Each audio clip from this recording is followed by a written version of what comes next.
Hello મિત્રો, welcome to ઇનસાઇટ્સ into જે આપણે ડીવાયએસઓ મેઇન્સના જે ક્વેશ્ચન પેપર છે એને સમજી અને જીપીએસસી મેઇન્સ માટે કઈ રીતે યુટિલાઇઝ કરી શકીએ તેના ઉપરની સિરીઝનું આપણું થર્ડ વિડીયો છે. જેમાં આપણે GS1નું છે ડીવાયએસઓ મેઇન્સનું GS1નું પેપર છે, પેપર 3 એનું આપણે ડિસાઇફર કરશું. એના જે 10 ક્વેશ્ચન છે એમાંથી સમજવાનો પ્રયત્ન કરશું કે આપણે જીપીએસસી મેઇન્સ 2024માં એમાંથી શું આપણે લોજિક લઈ શકીએ. ઠીક છે, તો એના પર વાત કરીએ. આપણો આજે થર્ડ લેક્ચર છે. આપણે ઓલરેડી ગુજરાતી અને ઇંગ્લિશના પેપર છે એના ઉપર ડિસ્કશન કરી ચૂક્યા છે. એનો વિડીયો તમને ચેનલ પર મળી જશે. તો શરૂ કરીએ. પહેલાં આપણે શરૂ કરીએ રોડમેપથી. તો ડીવાયએસઓ જે હમણાં જ લેવાની 24 નવંબરની 2023-24 એમાં 10 ક્વેશ્ચન હતા. હવે 10 ક્વેશ્ચનમાં કેટલા સબ્જેક્ટ કવર થયા? હિસ્ટ્રી મતલબ ગુજરાતી અને ઇન્ડિયા બંને, આર્ટ એન્ડ કલ્ચર બંને ગુજરાતી અને ઇન્ડિયા મતલબ ભારત, ત્યારબાદ જીઓગ્રાફી, સાયન્સ એન્ડ ટેક અને કરંટ અફેર. તો કે 5 સબ્જેક્ટ, આમ તો 7 સબ્જેક્ટ, આના બબે એવી રીતે 7 સબ્જેક્ટ આમાં કવર થયા છે. તો એના ઉપર આપણે ડિસ્કશન કરીશું એના ક્વેશ્ચન ઉપરથી અને આપણે જોઈશું કે એનું જે ટ્રેન્ડ છે એ શું છે અને કઈ બાજુ જાય છે. બિકોઝ આપણે મેઇન્સને ડિસાઇફર કરીશું ત્યારે આપણને ખબર પડશે કે મેઇન્સના ક્વેશ્ચન કઈ રીતે બને છે અને આપણે કઈ રીતે પ્રિપેર રહેવું જોઈએ. તો એના વિશે વાત કરીશું. અને વોટ નેક્સ્ટ મતલબ હવે જે 30 અથવા તો 32 દિવસ રહ્યા છે તો એમાં કઈ રીતે પ્રિપેર કરવું એના ઉપર થોડું ડિસ્કશન કરીશું. બિકોઝ ઘણા લોકોને કન્ફ્યુઝન છે. ઠીક છે ને, તો આ બધી બાબતો આપણે પોસિબલી 20 મિનિટમાં પતાવી દઈશું જેથી કરી તમને તમારો ટાઈમ વેસ્ટ ના થાય. તો શરૂ કરીએ પહેલાં હિસ્ટ્રીના જે ક્વેશ્ચન્સ પૂછાણા એનાથી. હિસ્ટ્રીના ક્વેશ્ચન જનરલી બે હોય છે, ભારતની હિસ્ટ્રી અને ગુજરાતની હિસ્ટ્રી. જે આપણું ક્લાસ 1-2નું પેપર છે એમાં GS1માં આ બંને પૂછાય છે અને એ આઈ થિંક બંનેના મેળવી અને એટલીસ્ટ કહી શકો તમે કે 3 કે 4 ક્વેશ્ચન પૂછાઈ શકે છે. તો એ આપણે ખાસ ધ્યાન રાખવું જોઈએ. ઠીક છે, તો હવે આપણે જોઈએ કે જે હિસ્ટ્રી છે એ બે ભાગમાં પૂછાય છે. તો પહેલાં આપણે ભારતની હિસ્ટ્રી ઉપર વાત કરીએ. તો એમાં 3 હિસ્ટ્રી છે, મોડર્ન, એન્શન્ટ અને મેડિવલ. મતલબ કે મધ્ય ભારતની જે ઐતિહાસિક છે અને મોડર્ન મતલબ કે આધુનિક ભારતની હિસ્ટ્રી. આ 3માંથી ક્વેશ્ચન પૂછાય છે. મેડિવલમાંથી બહુ ઓછા ક્વેશ્ચન પૂછાય છે, ક્યારેક જ પૂછાય લે. બાકી એન્શન્ટ અને મોડર્નમાંથી તો રેગ્યુલર ક્વેશ્ચન પૂછાતા હોય છે, એટલે એકદમ ક્રીમ એરિયા છે. ઠીક છે ને, પણ એક વસ્તુ બહુ સરસ છે જે મેં આ ડીવાયએસઓનું જે પેપર છે એમાં મેં નોટિસ કરી છે અને એ તમને લાસ્ટ સુધી હું બતાવતો રહીશ કે મેં શું નોટિસ કર્યું છે. ડીવાયએસઓના જે હાલમાં જે મેઇન્સ લેવાય છે જીપીએસસીમાં, એમાં મેઇન્સમાં સિલેબસમાંથી ડાયરેક્ટ ક્વેશ્ચન પૂછાય છે. અને આ હું પેપર પૂરું થશે ત્યારે હું તમને બતાવીશ કે 10માંથી 5 અથવા તો 6 ક્વેશ્ચન એવી રીતે પૂછાણા છે ડાયરેક્ટલી. હવે તમને એવું થશે કઈ રીતે.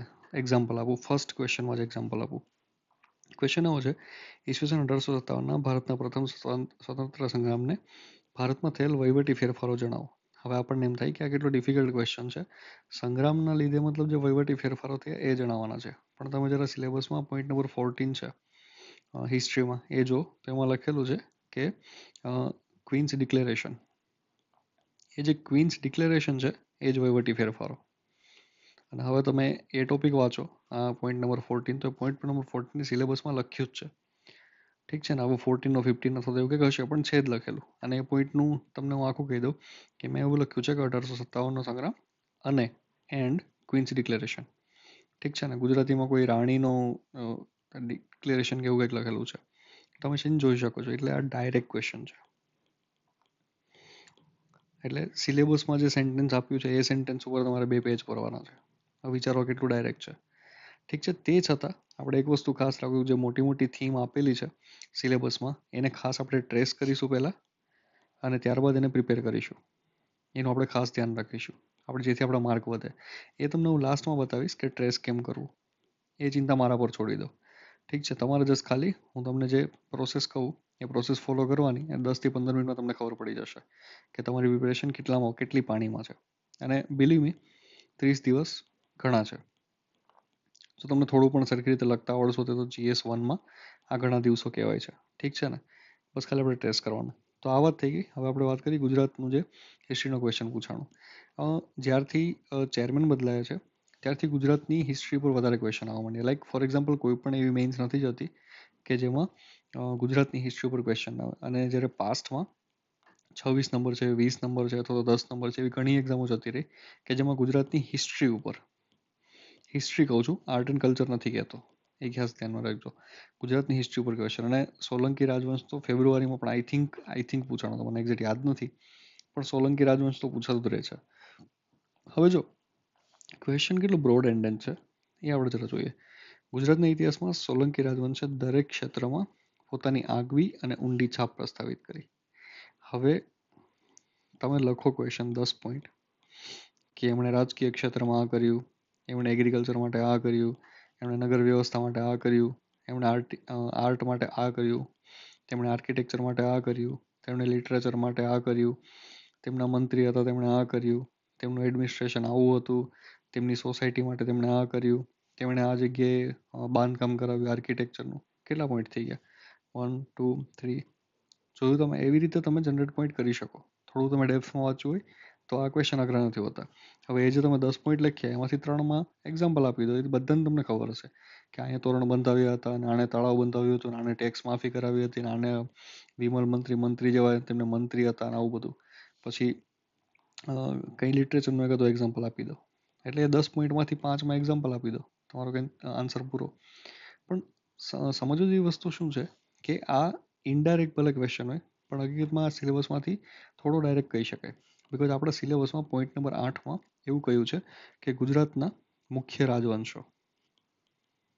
હવે ગુજરાતના તમે મુખ્ય રાજવંશો કાઢવા જશો તો ઓબ્વિયસલી એ આઈ થિંક 1200 અથવા તો 1000ની સાલથી તમને મુખ્ય રાજવંશો મળી જશે.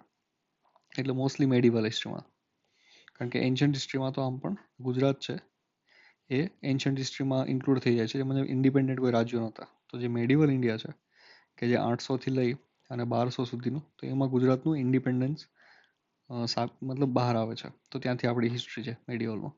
તો મુખ્ય રાજવંશો એટલા બધા છે પણ નહીં, કમસે કમ તમે જોવા જશો તો બહુ જ ઓછા છે. તો એ પ્રિપેર ખાસ કરી લેવા. બિકોઝ આ મેઇન્સમાં ગુજરાત મતલબ જ્યારથી ચેરમેન ચેન્જ થયા છે ત્યારથી આ એક વસ્તુ નોટિસ કરી, અને તમે પણ જઈને ચેક કરી શકો છો આ બાબતે કે ગુજરાતના ઇતિહાસમાંથી ક્વેશ્ચન આવે છે. તો આ વાત થઈ ઇતિહાસની. હવે વાત કરીએ આર્ટ એન્ડ કલ્ચરની. આર્ટ એન્ડ કલ્ચરમાં બે વસ્તુ, ગુજરાત અને ભારત, જેમ આપણે હિસ્ટ્રીમાં જોઈએ એવી રીતે બે અલગ અલગ પોર્શન્સ છે. હવે આ એક્ઝામમાં કોઈ ક્વેશ્ચન નહોતો પૂછાણો, પણ આપણે તો ધ્યાન રાખવાનું જ. અને એક ફેવરિટ ક્વેશ્ચન આ લોકોનો હરપ્પા, એ હરેક એક્ઝામમાં પૂછે, મે બી નેક્સ્ટ એક્ઝામમાં પણ આવી શકે, આવે પણ ના પણ આવે, પણ આ એક ફેવરિટ ક્વેશ્ચન છે. આના વગર લગભગ કોઈ મેન્સ પૂરી નથી થતી ક્લાસ 1-2ની, એ મેં નોટિસ કર્યું છે. અને જો કે આ વખતે તો એક પણ ક્વેશ્ચન નથી પૂછ્યો ડીવાયએસઓમાં, એટલે મે બી એવું લાગી શકે કે હડપ્પા ના પણ આવે અને બીજો કોઈ ક્વેશ્ચન આવે. તો આર્ટ એન્ડ આર્કિટેક્ચર છે તો એના ઉપર વાત કરીએ. હવે આ જે બે ક્વેશ્ચન છે આ પણ બેઝિકલી આ ક્વેશ્ચન ડાયરેક્ટલી પૂછાણો છે. પોઈન્ટ નંબર 7 જોશો તમે સાંસ્કૃતિક વારસામાં કે કલ્ચરલ હેરિટેજ છે, સાંસ્કૃતિક વારસાનો પોઈન્ટ, એમાં પોઈન્ટ નંબર 7 છે. એમાં કહ્યું છે કે ભારતની જે ટ્રાઇબલ પોપ્યુલેશન છે તો એમની સંસ્કૃતિ, એટલે મતલબ ઘર, આભૂષણ, પહેરવેશ, એમની સંસ્કૃતિ જ છે. ઇવન તમે એમના કંઈ ફોટોઝ જોયા હશે તો પણ તમે આ ક્વેશ્ચન સારી રીતે લખી શકો છો. ઠીક છે ને? એટલે શું તારણ નીકળે છે? સિલેબસને ફોલો પૂરું કરવાનું છે 100%. એ લાસ્ટમાં જ્યારે વિડીયો એન્ડ થવાનો હશે ત્યારે તમને સમજાવીશ કે કઈ રીતે તમે ટ્રેસ કરો એને. ત્યારબાદ ગુજરાતમાં પાટણ જિલ્લો કલા, શિલ્પ, સ્થાપત્ય અને સાહિત્ય ક્ષેત્રમાં પોતાની આગવી ઓળખ. આ થોડું ડિફિકલ્ટ છે, ડિફિકલ્ટ ક્વેશ્ચન કહી શકાય. બિકોઝ જે નોર્થ ગુજરાતમાં રહેતા હશે એ એમને બહુ સારી રીતે એડ્રેસ કરી શકશે. જે સાઉથ ગુજરાત અથવા તો સૌરાષ્ટ્ર અથવા તો કચ્છમાંથી આવતા હશે તેમના માટે આ થોડું ડિફિકલ્ટ રહેશે. અથવા તો એના સિવાયમાં કોઈએ સરખુંથી રીડ કર્યું હશે, અને એટલું ડિટેલમાં તો શાયદ કોઈ પણ રીડ ના કરે કે પાટણ જિલ્લાનું ડિટેલમાં. ઠીક છે ને? તો આ જો તમને અઘરો લાગતો હોય તો ઇટ્સ ઓકે, ઇટ્સ નોર્મલ. ઠીક છે ને? તો બસ આ રીતે આને તમે નેગ્લેક્ટ કરી શકો છો, કોઈ ઇશ્યુ નથી, પણ લખવો તો પડશે જ. આપણે બે પેજ તો પૂરા કરવાના જ છે કંઈ પણ કરીને. એટલે નોર્થ ગુજરાતનું કંઈ પણ તમને યાદ આવે બધું જ આમાં લખી નાખવાનું. ઠીક છે? એ રીતે આપણે આને અટેમ્પ્ટ કરી શકીએ જો નથી આવડતું તો. ઠીક છે? અને અહીંયા મેં એમ કહ્યું છે કે મસ્ટ ફોર ક્લાસ 1-2. ક્લાસ 1-2 માટે આને સ્કીપ કરવાનું થતું જ નથી. આમાંથી એટલીસ્ટ 1 અથવા તો 2 ક્વેશ્ચન મોસ્ટ એક્સપેક્ટેડ છે. અને એક જ મંત્ર, ફોલો સિલેબસ. ઠીક છે? આર્ટ એન્ડ કલ્ચરની વાત થઈ ગઈ, હિસ્ટ્રીની વાત થઈ ગઈ. હવે આપણે કરીએ જિયોગ્રાફીની વાત. જિયોગ્રાફીમાંથી બે ક્વેશ્ચન હતા ડીવાયએસઓમાં. હિમાલયની પર્વતમાળામાંથી નીકળતી નદીઓ ભારતના અસ્તિત્વ અને વિકાસ પર ભારે પ્રભાવ છે. ઠીક છે? આ જનરલ જિયોગ્રાફીનો ક્વેશ્ચન હતો. હવે અહીંયા નદીઓ છે એની અસર શેના ઉપર? અસ્તિત્વ એટલે એક્ઝિસ્ટન્સ, એટલે મતલબ હિસ્ટોરિકલ પર્સપેક્ટિવ લખવાનો છે. અને બીજું વિકાસ એટલે ડેવલપમેન્ટ, મતલબ કે પ્રેઝન્ટ કોન્ટેક્સ અથવા તો ડેવલપમેન્ટ કઈ રીતે ડેવલપ થયું એના ઉપર ક્વેશ્ચન લખવાનો છે. તો 1/3 એટલે કે 33% જેવો આના ઉપર અને 66% ઉપર જેવો આના ઉપર આન્સર લખવાનો છે. હવે એક્ઝિસ્ટન્સ એટલે કઈ રીતે એક્ઝિસ્ટન્સ, કે કેવી રીતે ત્યાં ટકવા માટે આપણને હેલ્પ કરે છે. તો એ જે પર્વતમાળામાંથી, હિમાલયની પર્વતમાળામાંથી તો જે પણ એ આખું તંત્ર છે એ તંત્ર આખું દોરવાનું, ત્યાંથી બ્રહ્મપુત્ર પણ આવે છે, એને પણ લઈ શકીએ, કોઈ ઇશ્યુ નથી. તો બ્રહ્મપુત્ર એટલે અહીંનું બધું, આ બાજુનું બધું જે યુપી બિહાર અને એ બધું છે, તો એ બધાનું આખું તંત્ર છે સમજાવવાનું, અને એના ઉપરનું અસ્તિત્વ અને વિકાસ ઉપર વાત કરવાની, કે ભારતના અસ્તિત્વ અને વિકાસ પર કઈ રીતે એનો પ્રભાવ છે, કઈ રીતે તેને ડેવલપ કરવામાં હેલ્પ થઈ છે, આ તે બધું. ઠીક છે. તો એ નોર્મલ, અને હકીકતમાં બધાને એવું લાગશે કે આ ફિઝિકલ જીઓગ્રાફીનો ક્વેશ્ચન છે, પણ હકીકતમાં આ હ્યુમન જીઓગ્રાફીનો ક્વેશ્ચન કહી શકીએ આપણે. ઠીક છે ને, ઇકોનોમિક જીઓગ્રાફી જે પણ તમે કહી શકો, આ ફિઝિકલ જીઓગ્રાફીનો ક્વેશ્ચન નથી. એ નદી છે એનું મતલબ અસ્તિત્વ અને વિકાસ ઉપર, મતલબ કે સોસાયટી ઉપર ઇમ્પેક્ટ શું છે, અથવા તો એ ક્યાંથી શરૂ થાય છે અને ક્યાં સુધી ડેવલપમાં હેલ્પ કરે છે, એના ઉપર આન્સર લખવાનો છે. તો આ એક ટ્રેપ છે હકીકતમાં જીપીએસસીનો, જે ઇવન લેંગ્વેજના પેપરમાં પણ આવું કરે છે. એટલે અત્યારથી જ 4 થી 5 ક્વેશ્ચન દરરોજના સમજવાના શરૂ કરી દો. બસ ખાલી ક્વેશ્ચન સામે રાખી 2 મિનિટ બેસો, વિચારો કે ક્વેશ્ચન કેવા શું માંગે છે. બીકોઝ જે પણ ઉતાવળથી લખતો હોય છે એમાં ઓ હિમાલયની પર્વતમાળા નીકળતી નદીઓનો અસ્તિત્વ વિકાસ, એટલે એની આખે આખો એનો આન્સર હશે એ ફિઝિકલ જીઓગ્રાફી ઉપર જતો રહેશે, પછી એને નથી જ મળવાના માર્ક. સિમ્પલ લોજિક છે. અને કોઈ માણસ આના ઉપર સામાન્ય ટોપિક, સામાન્ય ઇવન એકદમ સિમ્પલ અને ઇઝી પોઈન્ટ્સ લખશે છતાં પણ આના કરતાં વધારે માર્ક મળશે.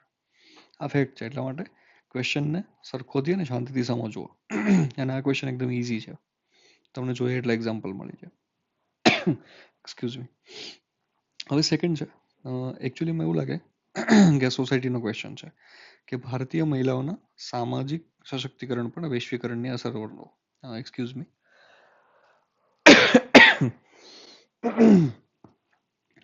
કોઈને જોતા એવું લાગે કે આ સોસાયટીનો ક્વેશ્ચન છે, પણ હવે વિચારો કે એકચ્યુઅલીમાં ક્લાસ 1-2માં સોસાયટી નથી. યુપીએસસીમાં GS1માં પૂરો સોસાયટીનો એક સેક્શન છે, જેમાં આઈ થિંક 6 ક્વેશ્ચન પૂછાય છે, પણ અહીંયા આપણે સોસાયટી નથી પૂછાતું. તો આ ક્યાંથી આવ્યું? આ છે હકીકતમાં જીઓગ્રાફીમાંથી. હવે તમને એમ થશે જીઓગ્રાફીમાંથી ક્યાંથી? તો આપણને એટલે એવું લાગે છે બિકોઝ આપણે સિલેબસ સરખો નથી વાંચ્યો. હવે સિલેબસમાં પોઈન્ટ નંબર 4માં જીઓગ્રાફીમાં, મતલબ GS1ના સિલેબસમાં, જીઓગ્રાફીના સિલેબસમાં પોઈન્ટ નંબર 4માં જોજો, એક નાના એવા અક્ષર લખવું છે, વૈશ્વિકીકરણ અને તેની સમાજ પર અસરો. ત્યાં એક અક્ષર લખ્યું છે. હવે વૈશ્વિકીકરણ એટલે ગ્લોબલાઇઝેશન, અને સમાજ એટલે એમાં સ્ત્રીઓ પણ આવી જાય, વુમન. તો બસ આ એટલે આપણા સિલેબસમાં આ જીઓગ્રાફીનો ક્વેશ્ચન છે. અને એટલા માટે હું કહું છું કે આપણે અત્યાર સુધીમાં 3 ક્વેશ્ચન ડાયરેક્ટ જોયા છે સિલેબસમાંથી. તો આ ક્વેશ્ચન છે એ સિલેબસમાંથી ડાયરેક્ટ છે, એટલે આપણે સમજીશું. ઠીક છે. એટલા માટે આ જોતા એવું લાગે સોસાયટી કરવાનું કે શું, પણ સોસાયટી કરવાની જરૂર નથી. જેટલું આપણા સિલેબસમાં સોસાયટીનો પોર્શન આપ્યો છે આપણે એટલો જ કરવાનો છે. આખું સોસાયટી કરવાની જરાય જરૂર નથી. એ વસ્તુ અહીંયા ખાસ આપણે નોટ કરી લઈએ. ઠીક છે. અને એકદમ ઇઝી છે. ભારતીય મહિલાઓના સામાજિક સશક્તિકરણ પર વૈશ્વિકરણની અસર. હવે જો સામાજિક સશક્તિકરણ એટલે કે મતલબ પોઝિટિવ શું છે, નેગેટિવ શું છે અસરો ગ્લોબલાઇઝેશનની વુમન એમ્પાવરમેન્ટ પર. હવે એક વસ્તુ ખાસ ધ્યાન રાખજો, અહીંયા લોકો ભૂલ શું કરે કે લોકો વુમન પર ગ્લોબલાઇઝેશનની ઇમ્પેક્ટ લખીને આવશે. તમારે માત્ર સ્ત્રીઓ ઉપર એની અસર નથી લખવાની, તમારે એના વુમન એમ્પાવરમેન્ટ ઉપર, કે મતલબ કે જે એની પ્રોસેસ છે એના ઉપર ગ્લોબલાઇઝેશનની શું અસર થાય, ઝડપી બન્યું છે, કેવા સપોર્ટ મળ્યા છે, કેવી રીતે ધીમું પડ્યું છે, કેવી રીતે ડાયરેક્શન લેસ થયું છે અથવા તો ડાયરેક્શનમાં આવ્યું છે, કેવી રીતે રિકોગ્નાઇઝ થવા માંડ્યું છે, જે એમ્પાવરમેન્ટ છે વુમનનું એના પર આન્સર લખવાનો છે. તો બસ આવી રીતે થોડું આપણે ડિસ્કસ કરતા રહીએ. આ બંને ક્વેશ્ચન એકદમ ટ્રેપ જેવા લાગે કે જ્યાં માર્ક લોસ થવાના બહુ ચાન્સીસ વધી જાય. તો બસ આવી નાની વસ્તુ આપણે ધ્યાન રાખીશું. અને જેમ મેં કહ્યું સિલેબસ અત્યારથી જ જોઈ લો, હજુ 30-32 દિવસ છે, કામ લાગશે અને બહુ જ ફાયદો કરશે. ઠીક છે. હવે આપણે આગળ જોઈએ. જીઓગ્રાફી આપણે 3 સબ્જેક્ટ કરી લીધા, એકચ્યુઅલીમાં 5 સબ્જેક્ટ, 2 હિસ્ટ્રી, ગુજરાત અને ઇન્ડિયાની, ત્યારબાદ આર્ટ એન્ડ કલ્ચર ગુજરાત અને ઇન્ડિયાનું, અને ત્યારબાદ જીઓગ્રાફી જોઈ લીધું. હવે આપણે જોઈએ સાયન્સ એન્ડ ટેક, જે એકચ્યુઅલીમાં આપણું GS3માં પૂછાવાનું છે ક્લાસ 1-2માં, પણ અહીંયા GS1માં પૂછાય છે ડીવાયએસઓમાં. એટલે આપણે થોડી નજર કરી લઈએ કે એ લોકો કેવા ક્વેશ્ચન પૂછે એમ. ઠીક છે, તો જોઈએ science and tech. Science and ટેકમાં મેં અહીંયા 4 ક્વેશ્ચન મૂક્યા છે. હવે આમાંથી તમે કોઈ એકને કરંટ અફેરમાં મૂકી શકો, લાઈક ફોર એક્ઝામ્પલ આને અને આને, બટ હું આને નથી મૂકવા માંગતો. આને તો મૂકી શકો, કોઈ ઇશ્યુ નથી. તો હવે સાયન્સ એન્ડ ટેકમાં પણ સેમ વસ્તુ છે. અહીંયા હું તમને 2 ડાયરેક્ટ ક્વેશ્ચન બતાવીશ અને 2 ઇનડાયરેક્ટ ક્વેશ્ચન બતાવીશ. તો પહેલા ઇનડાયરેક્ટ ઉપર વાત કરીએ. તો અહીંયા એવું ક્વેશ્ચન છે કે ભારતીય સંરક્ષણ દળો હવે ભારતીય ટેકનોલોજીની ઉત્પાદિત સંરક્ષણ સાધનો સુસજ્જ છે, ચર્ચા કરો. હવે અહીંયા તમારે કરંટ અફેરમાં તમે જે પણ વાંચ્યું છે એ બધું જ કરંટ અફેર, કે મતલબ ઇન્ડિજિનાઇઝેશન, મતલબ કે જે ભારતીય ટેકનોલોજી ઉત્પાદન થાય છે તો કે તેમાંથી કઈ રીતે સજ્જ છે. તો હવે તમારે ગન્સનું એક્ઝામ્પલ આવે તો એ લખો, પછી જે કેરિયર્સનું એક્ઝામ્પલ આવે તો એ લખો, એરક્રાફ્ટનું, ત્યારબાદ મિસાઇલ્સ, ત્યારબાદ આ બધા તમે પહેલાં લખ્યા કે આ બધા ઇન્સ્ટ્રુમેન્ટ. એના સિવાય તમે આમાં DRDO અથવા તો ISRO એનો પણ યુઝ કરી શકો, બિકોઝ ISROના સેટેલાઇટ પણ કામ આવે છે સંરક્ષણ સાધનો તરીકે. તો આ યુનિક પોઈન્ટ થઈ જાય. ઠીક છે, ત્યારબાદ કંઈ ટેલિકમ્યુનિકેશનનો કોઈ એવું ઇનિશિયેટિવ હોય તો એ લખો, એ પણ કામ આવી શકે. તો બસ આ બધાથી આનો આન્સર કરવાનો છે. અને તમે કરંટમાં વાંચ્યું જ હશે, તમે જો મતલબ ઓબ્વિયસલી તમે 6 મહિનાનું કરંટ તો કરવાના જ હશો, 6 અથવા તો 3 મહિનાનું. તો એ કરંટ અફેરમાં તમને એટલીસ્ટ તમને 10 પોઈન્ટ તો મળી જ જશે. ઠીક છે ને, ડિફેન્સના. અને આ એટલા માટે કરવાની જરૂર છે બિકોઝ આપણા પોઈન્ટ નંબર 8માં લખ્યું છે કે જે ઇન્ડિજિનિયસ મતલબ કે ઇન્ડિયન ટેકનોલોજીનું ડેવલપમેન્ટ થાય છે તે પણ પૂછી શકે છે. પોઈન્ટ નંબર 8 છે સાયન્સ એન્ડ ટેકમાં, GS3માં, આપણા GS3ના સિલેબસમાં તમે જોઈ શકો છો. આ થોડો ઇનડાયરેક્ટ ક્વેશ્ચન તમે કહી શકો અને કરંટ બેઝ, પણ એકદમ ઓપન એન્ડેડ છે, એકદમ open ended. Like for example મેં જે ISROનું એક્ઝામ્પલ આપ્યું, ISROની સેટેલાઇટ્સનું, એ ઘણા ઓછા લોકો લખશે. અને એમાં પણ જો તમે એનું સેટેલાઇટનું નામ લખી દો તો ઓબ્વિયસલી તમને 0.5 માર્ક એક્સ્ટ્રા મળે તમારા ડાયમેન્શનના માટે.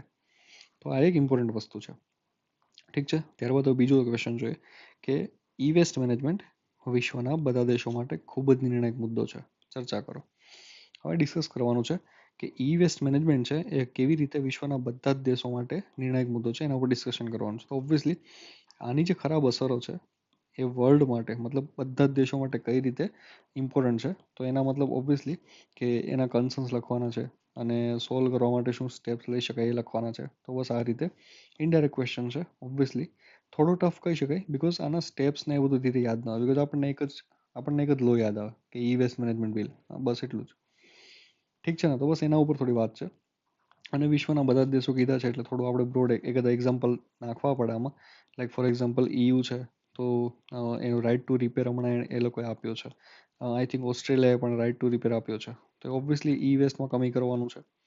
તો એવી રીતે એક્ઝામ્પલ લખી શકો, તમે પોઈન્ટ નાખી શકો, પણ હું આને થોડો અઘરો હાર્ડ ક્વેશ્ચન કહીશ. આ તો ઇઝી છે, આ બહુ અઘરું નથી જો તમે કરંટ અફેર સરખું વાંચ્યું છે તો. ઠીક છે, આ થયું. હવે આ 2 ક્વેશ્ચન છે એક્ઝેક્ટલી ડાયરેક્ટ છે, હું તમને વિથ પોઈન્ટ કહી દઉં. સાયબર ક્રાઇમ મતલબ કે વ્હાઇટ કોલર ક્રિમિનલ, આ થોડી ભૂલ છે. કાં તો અહીંયા સાયબર ક્રિમિનલ્સ હોય તો અહીંયા ક્રિમિનલ હોય, એટલે આ થોડી ભૂલ છે. સાયબર ક્રાઇમ વ્હાઇટ કોલર ક્રિમિનલને અટકાવવા માટે પગલાઓની ચર્ચા કરો. પોઈન્ટ નંબર 2 સાયન્સ એન્ડ ટેકમાં જે IT વાળું છે એમાં લખ્યું છે સાયબર ક્રાઇમ. તમે જઈને જોઈ શકો છો, ડાયરેક્ટ સિલેબસમાંથી ક્વેશ્ચન પૂછવાનો. આ કેટલામો થયો? 4th ક્વેશ્ચન થયો આઈ ગેસ. 4th અથવા તો 3rd? 4th થયો I guess. 4th question direct સિલેબસમાંથી, સિલેબસના પોઈન્ટ્સ ઉપરથી. ઠીક છે, એટલે આ જોઈ શકાય, આમાં મારે કંઈ ચર્ચા કરવાની જરૂરત નથી એને અટકાવવા. હવે ઓબ્વિયસલી તમે આ ટોપિક કરશો એટલે તમે એના રીઝન શોધશો, તમે એના માટે જે પણ ઇન્સ્ટ્રુમેન્ટ આપણે ભારતે ડિપ્લોય કર્યા છે એ જોશો કે ક્યાં ક્યાં પગલાં લીધા છે. તો બસ આ બધું. ઠીક છે, હવે જો અહીંયા એક વસ્તુ છે ને બહુ ખાસ સમજવા જેવી છે કે જ્યારે એવી રીતે કહી દે કે અટકાવવા માટેના પગલાઓની ચર્ચા કરો, તો ત્યારે ખાલી ગવર્મેન્ટ સુધી જ નહીં અટકી જવાનું. અહીંયા જે ઇન્ડિવિજ્યુઅલની અવેરનેસ છે ને એના ઉપર પણ લખી નાખવાનું. જ્યાં સુધી તમને એવું ના કહે કે ભાઈ ગવર્મેન્ટે શું પગલાં લીધા ત્યાં સુધી અટકવાનું નહીં. અહીંયા શું કીધું કે અટકાવવા માટેના પગલાઓની ચર્ચા કરો, તો ઓબ્વિયસલી ગવર્મેન્ટ તો લખવાનું જ, પણ જોડે જોડે જે ઇન્ડિવિજ્યુઅલ અવેરનેસ છે એનું પણ લખી નાખવાનું કે ભાઈ લોકો હવે અવેર થાય છે. બ્લુ વેલ જેવી ગેમ છે તો એનાથી ડરી ગયા, તો બધા હવે સમજે છે કે ભાઈ ધ્યાનથી રમવું આ તે. ઠીક છે, તો એ પણ લખી નાખવાનું. તો આ એક તમારો એક એટલીસ્ટ 0.5 માર્કનું તમારું એડિશન કરી દે ક્વેશ્ચનમાં. ઠીક છે, અને ઓબ્વિયસલી ઇન્ડેક્સિસ 4 કે 5 ઇન્ડેક્સિસ આપેલી છે. Point number 10 ઇકોનોમીમાં. તમને એવું લાગશે કે ઇનોવેશન છે ઇકોનોમીમાં ક્યાં, પણ ઇકોનોમીના સિલેબસમાં GS3માં પોઈન્ટ નંબર 10 ત્યાં 4 કે 5 ઇન્ડેક્સ આપેલી છે, 5 નથી, આઈ થિંક 4 જ ઇન્ડેક્સ છે. 4 ઇન્ડેક્સ અત્યારે જ કરી લો, એક પેજનું કન્ટેન્ટ તૈયાર કરી લો, ક્યારેય પણ પૂછી શકે છે અને દર વખતે પૂછે જ છે જનરલી, એટલે કરી લેવું સારું. ઠીક છે ને, એટલે ડાયરેક્ટ ક્વેશ્ચન. તો હવે આપણે એક વસ્તુ જોઈ, આપણે 10 ક્વેશ્ચન ડિસ્કસ કર્યા, તો એ 10 ક્વેશ્ચનમાંથી આપણને એક વસ્તુની સેન્સ આવી કે 10માંથી 5 ક્વેશ્ચન ડાયરેક્ટલી સિલેબસમાંથી ઉઠાવીને મૂકી દીધા છે, એ આપણને દેખાય છે અને મેં તમને બતાવ્યું છે. તો હવે શું કરવાનું છે એ આપણે આગળ વાત કરીએ, પણ આપણો આધાર હવે શું હોવો જોઈએ 30 દિવસ માટે, સિલેબસ કમ્પ્લીટ કેમ કરવો. એટલે બધે ફાફા મારવાનું છોડીએ અને સિલેબસ પર પહેલાં ધ્યાન આપીએ કે સિલેબસ આપણો પૂરો થયો કે નથી થયો. ઠીક છે, હવે ટ્રેસ કેમ કરવું એના પર હું આગળ વાત કરું, પણ હજુ એક પોર્શન રહી જાય છે આમાં કરંટનો, જેમાંથી કોઈ ક્વેશ્ચન નથી પૂછાણા, પણ છતાં પણ આપણે થોડું ડિસ્કસ કરી લઈએ કે ઓકે કરંટ હતું અને કરંટ આમાં પૂછાય. પણ જીપીએસસીમાં એવું નહીં થાય, જીપીએસસીમાં GS3 છે એમાં કરંટ પૂછાય છે અને એમાં ઓબ્વિયસલી 1 કે 2 ક્વેશ્ચન હોવાના જ છે, એ ફાઇનલ છે. અને એ 2 ક્વેશ્ચન અત્યારે તમે સર્ચ કરવા બે, રિસર્ચ કરવા બેસો, એક દિવસ બગાડો કોઈ ઇશ્યુ નથી, 15 થી 20 એવી થીમ ભેગી કરી લો લાસ્ટ 6 મહિનામાંથી, એમાંથી તમારી મતલબ 90% ચાન્સ છે કે એ બંને થીમ તમારા આન્સરમાં પડશે. અથવા તો તમે નહીં માનો, જ્યારે ક્વેશ્ચન પૂછો ત્યારે તમને એમ જ થશે કે આ તો મને ખબર છે કે આવું થયું હતું, એવી જ થીમ પૂછાય. એટલા માટે એક દિવસ આખો કાઢો અને 15 થી 20 એવી મેજર થીમ હોય જેના ઉપર ક્વેશ્ચન બની શકે, એને શાંતિથી ભેગા કરી લો. ઠીક છે ને, તો બસ આ વાત હતી, 10 ક્વેશ્ચન થઈ ગયા. હવે કરંટ અફેર પર વાત કરીએ. કરંટ અફેરમાંથી કોઈ ક્વેશ્ચન હતો નહીં, પણ જેમ મેં વાત કરી કે થીમ ભેગી કરી લો એટલે તમને ઓબ્વિયસલી એમાંથી તમારા ક્વેશ્ચન પડશે જ. અને હું ટ્રાય કરીશ કે 10 દિવસમાં, નેક્સ્ટ 10 દિવસમાં હું આપણી ચેનલ પર ઇનસાઇટ્સ ઇન્ટુ જીપીએસસી છે એના પર ટ્રાય કરીશ કે હું એ 15 થી 20 થીમ છે એ અપલોડ કરી દઉં, જેથી કરી તમે તમારી રીતે પ્રિપેર કરી શકો.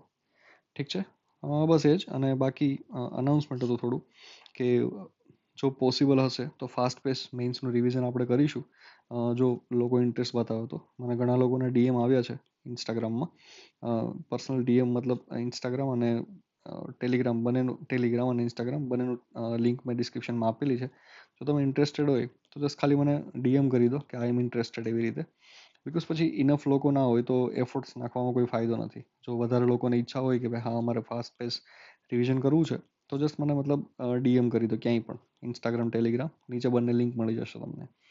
બસ એ જ. હવે બસ અત્યાર માટે એટલું જ હતું.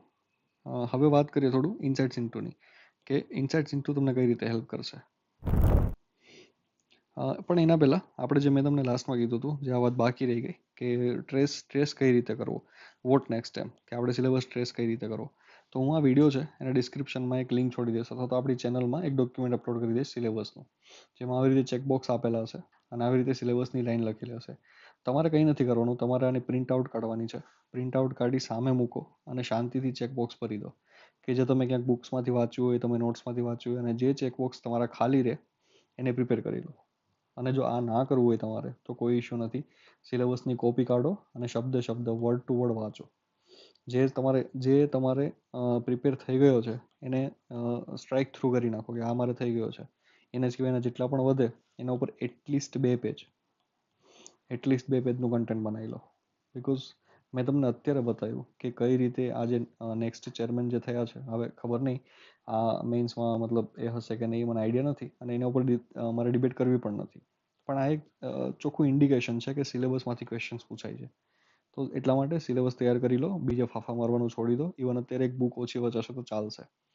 ઠીક છે ને, એટલે બસ સિલેબસ પ્રિપેર કરી લો. સિલેબસના હરેક વર્ડ ઉપર તમારી પાસે 2 પેજનું કન્ટેન્ટ હોવું જોઈએ કે તમે જીપીએસસીમાં 2 પેજ લખી શકો. તો બસ આ જ હતું. અને હવે ઇનસાઇટ્સ ઇન્ટુની વાત કરી દઉં. ઇનસાઇટ્સ ઇન્ટુ 3 રીતે હેલ્પ કરે છે તમને અત્યારે તમારી પ્રિપેરેશનમાં. તો બસ જેટલો ફાયદો ઉઠાવી શકો એટલો ઉઠાવો. ટાઈમ વેસ્ટ કરવાનો મારો કોઈ મતલબ નથી, એટલા માટે પણ હું વિડીયો શોર્ટ રાખું છું અને 2-3 દિવસે છોડું, એટલે જેથી કરી કોઈને ડિસ્ટર્બન્સ ના થાય. પહેલું, વિડીયોઝ દ્વારા હેલ્પ થાય છે. ગુજરાતીનું અને ઇંગ્લિશનું વિડીયો અપલોડ થઈ ગયું છે ઓલરેડી, એ જોઈ શકો, તમને સેન્સ આવી જશે કે જેમ આપણે GS1ની વાત કરી એવી રીતે ગુજરાતી અને ઇંગ્લિશના પણ થઈ શક્યા છે. અને હવે DYSOનું GS2નો વિડીયો આવશે આના પછી. તે ઉપરાંત કરંટ અફેરના જે એડિટોરિયલ્સ છે, ધ હિન્દુ અને ઇન્ડિયન એક્સપ્રેસ, તો એને આવી ગુજરાતી સમરી, આવી શોર્ટ સમરી એટલી જ છે. બાકી આ તો એને મેઇન્સમાં કઈ રીતે યુઝ થાય અને પ્રિલિમ્સમાં એના ઇમ્પોર્ટન્ટ ટોપિક કયા હોઈ શકે એના ઉપર છે. તો બસ આ તમે એટલી જ સમરી છે. આ તો ખાલી ઇમ્પોર્ટન્ટ મતલબ મેં યુઝ કેસ એનો જણાવ્યો છે, જે કોઈ જણાવતું નથી એકચ્યુઅલીમાં. એટલા માટે મને થયું કે આ જણાવવું જરૂરી છે. તો બસ આ કરંટ અફેર છે. એ આપણી ચેનલ છે ઇનસાઇટ્સ ઇન્ટુ કરંટ, એના ઉપર ડેલી અપલોડ થાય છે એક્સેપ્ટ સન્ડે. અને બાકી ઇમ્પોર્ટન્ટ ટોપિક્સ, જે પણ ઇમ્પોર્ટન્ટ ટોપિક્સ હોય છે, જેવું લાગે કે આ પૂછાઈ શકે છે અથવા તો જીએસને રિલેટેડ, થિયરી રિલેટેડ, તો એને આપણે ઇનસાઇટ્સ ઇન્ટુ જીપીએસસી ઉપર આપણે અપલોડ કરી દઈએ. આ ત્રણેયની લિંક તમને નીચે મળી જશે, જોઈન કરી લો તમારો ફાયદા માટે. હવે નેક્સ્ટ વિડીયોની વાત કરી લઈએ. ઓબ્વિયસલી નેક્સ્ટ વિડીયો જે ડીવાયએસઓનું GS2 છે એના ઉપર આવશે, જેવી રીતે આપણે GS1ની વાત કરી. અને અથવા તો તમને કોઈ એવું હોય કે મારે આના ઉપર વિડીયો જોઈએ છે, તો કમેન્ટ સેક્શનમાં લખી દો, આપણે એના ઉપર વિડીયો બનાવવાનું ટ્રાય કરીશું. ઠીક છે, બસ આજ માટે એટલું જ. અને બસ થેન્ક યુ, અને સબસ્ક્રાઈબ કરો.